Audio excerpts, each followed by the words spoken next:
ಪ್ರತಿನಿತ್ಯ ನೂರಾರು ವಿದ್ಯಾರ್ಥಿಗಳಿಗೆ ಬುದ್ಧಿ ಹೇಳಬೇಕಾದ ಮಾರ್ಗದರ್ಶನ ಕೊಡಬೇಕಾದಂತಹ ಉಪನ್ಯಾಸಕನೇ ರೀಲ್ಸ್ ಹುಚ್ಚಿಗೆ ಬಿದ್ದು ಅವಾಂತರ ಮಾಡಿಕೊಂಡಿರುವಂತಹ ಘಟನೆ ಇದು. ಸ್ವಲ್ಪ ಹೆಚ್ಚು ಕಡಿಮೆ ಆಗಿದ್ದಿದ್ರೆ ಜೀವಕ್ಕೆ ಅಪಾಯ ಆಗ್ತಾ ಇತ್ತು ಅಂತ ತುಮಕೂರಿನ ಪ್ರಸಿದ್ಧ ದೇವರಾಯನದುರ್ಗ ಬೆಟ್ಟದಲ್ಲಿ ಘಟನೆ ಆಗಿದೆ.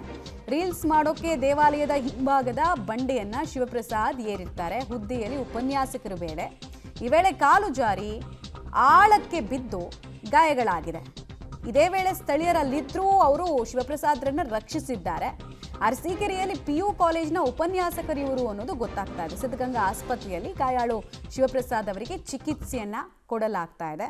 ಬಟ್ ನಮಗೆ ಪದೇ ಪದೇ ಕಾಡೋ ಪ್ರಶ್ನೆ ಇಷ್ಟೇ, ತನ್ನ ಜೀವವನ್ನ ಅಪಾಯಕ್ಕೆ ತಳ್ಕೊಳ್ಳೋದು ಯಾವ ಸಾಹಸ, ಮೂರ್ಖತನ ಅಲ್ವಾ? ಆಳಕ್ಕೆ ಬೀಳೋದು, ಆಮೇಲೆ ಅಯ್ಯೋ ಕಾಪಾಡಿ ಅಂತ ಪಡ್ಕೊಳ್ಳೋದು. ರಾಜ್ ಅವರೇ ಅವ್ರ ಕಡೆ ಬಿಡಿ ಬಿಡಿ ಕಾಯ್ ಬಿಡ್ರಿ, ಏನಾಗಿಲ್ಲ, ನಿಧಾನ, ಗಾಬರಿ ಆಡ್ಸ್ಬಿಡ ಅವ್ರಿಗೆ. ನಡಿ ನೋಡಿ ಎಂತ ಎಡವಟ್ಟಿಗೆ ಕಾರಣ ಆಗಿದೆ ಅಂತ. 4-5 ಜನ ಸ್ಥಳೀಯರು ಬಂದ್ರು, ಅವರೆಲ್ಲ ರಕ್ಷಣೆ ಮಾಡಿದ್ರು, ಕರೆಕ್ಟು. ಬಟ್ ಇವ್ರಿಗೆಲ್ಲ ಯಾಕೆ ಅರ್ಥ ಆಗಲ್ಲ, ಈ ಮೊಬೈಲ್ ಸ್ಕ್ರೀನ್ ಮೇಲೆ ಬರೋ ವ್ಯೂಸು, ಲೈಕ್ಸು ಮರಳಿ ಜೀವವನ್ನ ತಂದು ಕೊಡಕ್ಕಾಗಲ್ಲ.